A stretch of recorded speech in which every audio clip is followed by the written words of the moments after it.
thank you for the privilege of being here. It's a real privilege to be with teachers, especially these days. And I'm really, really happy to be following Diane Larson Freeman, who talked a lot about agency and talked a lot about complex dynamic theory and our interconnectedness, because I think that our work is always a product of how we dialogue with each other. So it's particularly a big privilege for me to be with you today. You notice that my title has shifted a little bit because we're always shifting, because I wanted to do something a little different today. I wanted to take a decolonial perspective, and I'm going to tell you a little bit about what that is. But before I do that, and if I can pass the slide, which I don't seem to be able to. Here we go. Okay. So before, I wanted to sort of acknowledge the teachers and the difficult work that you're all doing. And we know that this is a very difficult time and there's a lot of pain and a lot of suffering. And we always see this as a terrible challenge. But today I thought that I would open up a little space for hope, for the kinds of things that we are unlearning through this pandemic. And I bring you a little picture for you to imagine what we're all facing. There's Manuel. You can interpret him as being old, young, a girl, whatever it is you want to imagine him to be. And Manuel is in a very different learning environment from the one that we've been used to, because he's, of course, learning remote. And his mother or his aunt or his neighbor is there helping him.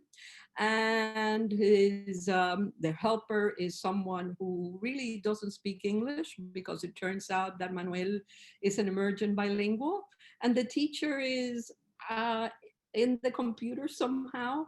But I'm thinking of the opportunity that this gives us, because it gives us a lens about Manuel that has nothing to do with the ways in which we have been seeing Manuel, which is through standards, through curriculum that is scripted, through English language policy, through the institutional policy.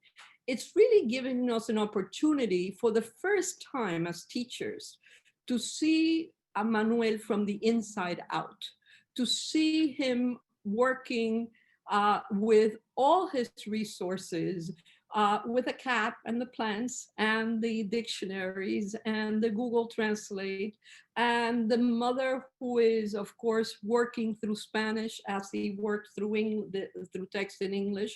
And we're hearing him make sense of the text in English that he's reading, but we're hearing him make sense of it by going back to Spanish. So I think that this ability, this very difficult moment in which we all find ourselves, also gives us an opportunity, a space to see differently, to take up a different lens, a lens that is not external to the learner, but a lens that is internal to the learner, a lens of what is it that the learner is doing? How does he approach learning? And how does he make meaning differently? Because indeed, he is making his own meaning differently. And he's making meaning not by himself, not with a teacher only, but with others, with whoever is assisting him, with other resources, even with the cat. And using, of course, his full meaning-making repertoire to make sense, and the full meaning-making repertoire of all the participants in this learning situation. That is, he is, as we all are, as you listen to me, where he's standing up, he's going somewhere, he's coming back, he's playing music, he's acting, he's speaking to his assistant mother in Spanish. So there is a lot going on. And I think it gives us an opportunity, this very difficult moment in which we are all caught, it gives us an opportunity to look in differently. And I think this is a moment that we want to be able to capture this way. And one of the things then that this pandemic, this terrible pandemic has, and this difficult period in which we find ourselves, um, allows us to do is take off these blindfolds of what language is, of what English is, and think of how it is that we would teach English um, as what it is, a language that has been the effect of colonization and domination. Notice that I'm not saying it is the cause of discrimination. I'm saying that it is the effect of colonization and domination. And how do we teach this language that we all hold dear, because it's part of us, in ways that links it from what Latin American decolonial theorists have called the power of coloniality. Let me just make sure that everybody understands what coloniality means. It's a term that was coined by the Peruvian sociologist Aníbal Quijano, um, which contained within it the idea that domination came first in the colonial process, but that even today, coloniality, the remnants of that colonization, of that domination, of that oppression, continue through hierarchies that were established based on race and language, and that are today maintained by institutions and schools. So this is the lens that I think I want to take today with you to make sure that we understand things differently. So what I want to do with you in the short time that I have is go over 3 questions with this other lens, this inside out view of learners making their own meanings, taking off all these blindfolds that we have kept on for so long, and unlearning some of the things that we have been taught in this very difficult space that we all have been working in. And I want to take up 3 questions. What is language and English? What is second language acquisition and bilingualism? And how is TESOL then performed without these blindfolds of coloniality? And what I want to, the message that I want to give all of you through my presentation is that we are going to go, we are going from this colonial perspective of TESOL and all language education. I'm not just focusing on TESOL, I'm doing that today just because it's you, but this perspective of absences and lacks. The students are lacking this, they don't have this, to see if we can take this other decolonial perspective of TESOL in terms of presence, what it is that students have, and the emergence, what is emerging from this whole thing. So let me just then review these 3 things. Let me start with going over language as the first thing I wanted to consider, English. And I think we all understand that this colonial perspective sees English as an object. It's a system of linguistic structures that some native speakers have, but others do not have. And of course, they have acquired them, but they always acquire them incompletely. And that is a TESOL of absences and lacks. It's what I want you to think about. Because what we're doing is we're finding what Manuel does not have. And I think what we want to do is turn this absences and lacks and look at language and English through this decolonial perspective. The idea, of course, that the domination of the English settlers, and I want to make sure that we understand this question of settlers, because it's interesting when I compare it to Latin American history, how the colonizers, los conquistadores, were furious and savages, whereas the English settlers shared. And I think it's important for us to start understanding how our histories have been constructed. So it is that that came first, that sense of domination. And then, of course, the whiteness of English settlers and English as a language came to be as a justification of superiority. And what I'm saying is that domination came first, that was then race was then biologized, and language was then naturalized as what was standardized, because of course what the language of those who were conquered was not language. It was a language of beasts. It was a language of non-humans. So this decolonial perspective on language, I also think has to be framed within what Maturana and Varela, two Chilean biologists, have taught us about organisms and the difference between other organisms and human organisms. And what they always talk about is the fact that language is not an object, that human beings do languaging, and they were the ones that coined the word languaging. And by languaging, they meant this relationship of saying and being observed by others. In other words, the difference between human beings languaging and other organisms' way of communicating is precisely that the idea that we are constituted as human beings in this continuing becoming that we bring forth with others. But of course, the colonized were perceived as non-human and beast-like. So they could not become, they would always be deficient. And I think the big question for us to turn TESOL into a field of presence and emergence is to think of how do we ensure that we bring forth with our racialized students this continuous becoming of their own meaning making by seeing them from the inside out.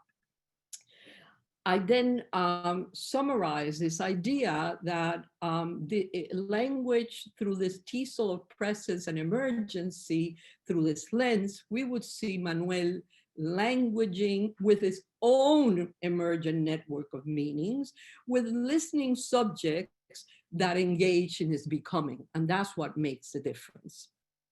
Let me take up the second question then, the question of what is second language acquisition and bilingualism. And from a colonial perspective, and I think all of us have been taught this, so I don't have to dwell on this, is, we talk about L1s and L2s as if this is a natural thing and there's always a hierarchical relationship between the two. We talk about bilingualism being additive, second languages added to first language. We talked about the fact that these children or these adults speak one language at home and this is the other language in school, that bilingualism is diglossic and always separate. And we then categorize people into English learners and non-English speakers. Some are fluent, some are native, some are non-native. But again, this is a TESOL of absences and lacks. Through this lens, we see Manuel as an English language learner. He lacks an L2, a second language, and he is always going to be a non-native speaker. If we turn this around and we take a decolonial perspective to second language acquisition and bilingualism, we think differently. We remember that these languages are constructions of domination and colonization. We remember that this concept of native speaker just constructs whiteness and privilege, whereas the non-native category racializes and marks inferiority.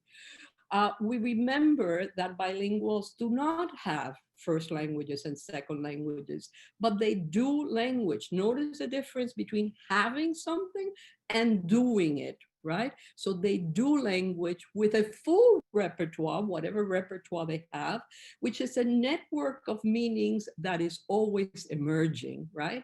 And that they always perform according to the reception of the listening subject. And I think here is where the very important concept of the white linguistic subject that Nelson Flores and Jonathan Rosa has given us is important to remember. So with this decolonial perspective, we see bilingualism differently. We don't see that we're adding a whole wheel that is going to make us balanced in any way. We see it more like adding pearls to a string. I like that image a lot, right? The idea that you're extending the features and then hopefully helping the students select the appropriate features for the interactions. And when we think of bilingualism from the colonial perspective, we think of categorizing students, again, English learners and English fluent students, when we know that that is not the way that bilingualism happens, that all bilingual performances are emergent in some ways because it depends on how you're acting and where you're acting, and that everybody is at different points of a continuum depending on the interaction that you're having. So it's a lot more complex. And I think this is where Diane Larson Freeman's concept of the complex dynamic system makes sense. This decolonizing perspective on bilingualism is not about additive bilingualism, but about thinking about translanguaging. That is, the idea that bilinguals develop, always have, an emergent networks of meanings, not just inputs and outputs, but they have this repertoire. And picking up again the idea or the concept that Francisco Varela, the Chilean biologist, developed when he went to Paris, this concept of emergence, the idea that there's always an interrelationship and interdependence, which is not simply linguistic, it's also psychological, biological, physical, social, cultural. And this all emerges as a network. It does not one thing or the other. So just to review then, translanguaging as a decolonial theory of bilingualism, as Kelsey Swift said before, it's about a unitary network of meanings that bilinguals perform with. I want to emphasize the fact that for me, trans is not about going from one language to the other, because remember, translanguaging is about this emergent network of meaning, this repertoire, right? So the trans is as in transcending, that is going beyond these colonial understandings of language that have been given to us by countries and nation states and schools and prescriptive grammar. And that's a definition that we have worked with. Translanguaging is the deployment of a speaker's full linguistic repertoire without regard for watchful adherence to the socio-politically defined boundaries of named languages. So we're talking about how do we then rethink, re-see, so that we see second language acquisition and bilingualism from a perspective of presence and emergence. And if we look at Manuel this way, we would see that Manuel is an emergent bilingual. He's always translanguaging, even when he's producing English. The process through which he thinks through and he conceptualizes and he is always with translanguaging. He's making his own meaning with an emergent unitary repertoire and with others. And I think that's important, with others and other resources, right? And I think that is something that we see with remote learning. Let me then take the third and final aspect, which is about TESOL and teaching. Again, because we have inherited these concepts, these ways of thinking about language, these ways of thinking about bilingualism, these ways of thinking about teaching English, most programs use English strictly and think that they're adding a whole language to these English language learners, and they're providing inputs and they expect outputs from the students. And they think of language, of English as an object of linguistic structures. And it is precisely this type of lens that leads us to this TESOL of absences and lack. Because of course, Manuel lacks, so English only has to be used in instruction. A decolonial perspective about TESOL and teaching English reminds us that we're not teaching a language object, that we are extending the students' repertoire by integrating new features. Notice I'm not saying adding a new language. You're integrating new features into their existing repertoire. You are extending their emergent network of meanings, and this emergent network of meanings has no beginnings and no ends. You can never have it because it depends on the interaction that the type of interaction you're having at the time. And so the idea that this is always emergent, that we're all emergent bilinguals in a way, and that we have to be able to leverage this interdependence. Even, for example, when the learner is confronted with a text in English only, the leveraging that has to occur for that reader has to include not only who he is linguistically, but also all his emotions, all his biology, or all his sociocultural context. And because it is all of this in interaction that emerges and makes it into a TESOL of presence and emergence. So again, summarizing the third idea is that when you see TESOL through this other lens of presence and emergence, what you're doing is you're engaging Manuel with anything, all the resources that are out there, not just the English text, but the text that he may have in Spanish, with the radio that is happening in Spanish, the television, with his speaking to the cat in Spanish. So you're engaging him with whatever resources he has so that he can act agentively. And we heard a lot about agency from Diane before. And with his emergent full repertoire to make his own meanings. And I think this is most important if we want to change the field so that we're teaching for presence, not for what they're lacking, but for what they have. And we're teaching in ways that emerge certain things, not repress them, not dominate them. And I think this is important. So let me just then summarize the three lessons that I have been trying to give you. One is that, as we saw with Manuel, students language with their own emergent network of meaning, with listening subjects that engage in their becoming. If you think of students as lacking, as not having, they will never become. So this is the first thing about when you think about language and what it is. It is not an object of linguistic structures. It's a network of meanings that has to be leveraged. Um, in terms of bilingualism and second language acquisition, all learners are emergent bilinguals. They're always translanguaging with their own meaning, making their own meaning with their emergent unitary repertoire and other resources. Again, this translanguaging is not just a practice. It is a theory of how bilingualism occurs. Bilingualism is not adding a separate language to one that you already have.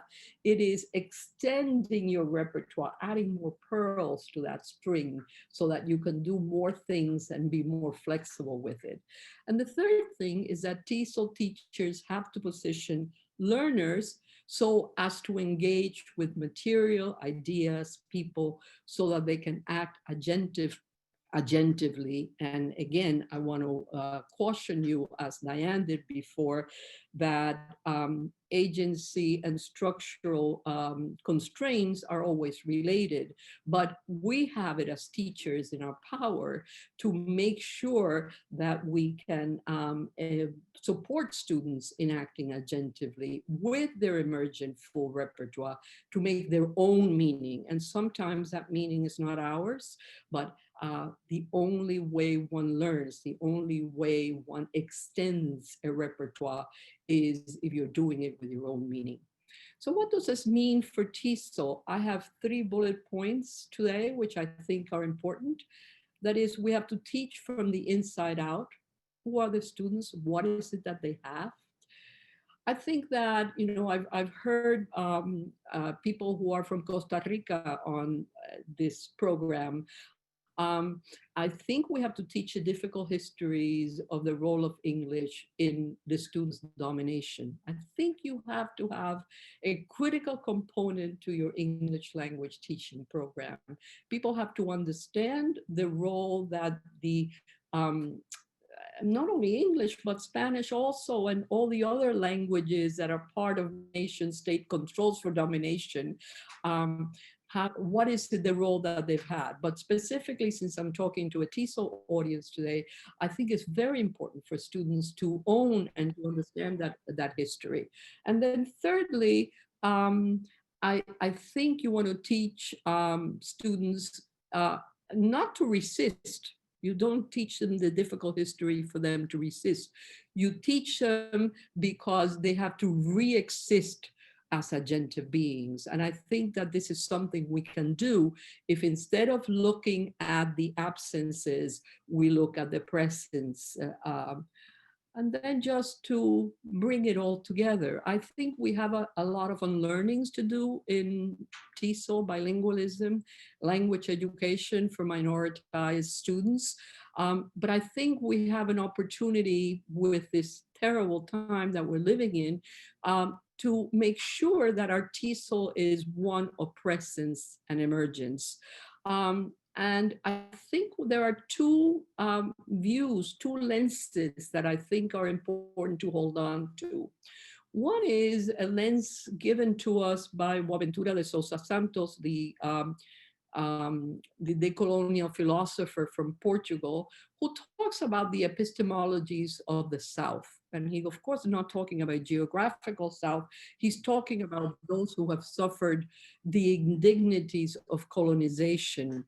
Um, but he says that the problem is that we have been always looking at one side of the line, and we need to look at both sides of the line.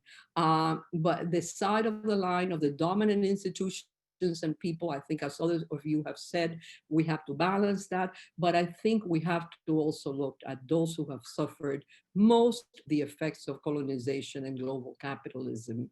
And unless we have the views of both sides, we're always going to fall short. And then I think, secondly, I think we have begun to see through this terrible time that we're living through, this inside out, how we're beginning to see from the inside out, from the presence and the emergence of people's human capacity, which is widely distributed.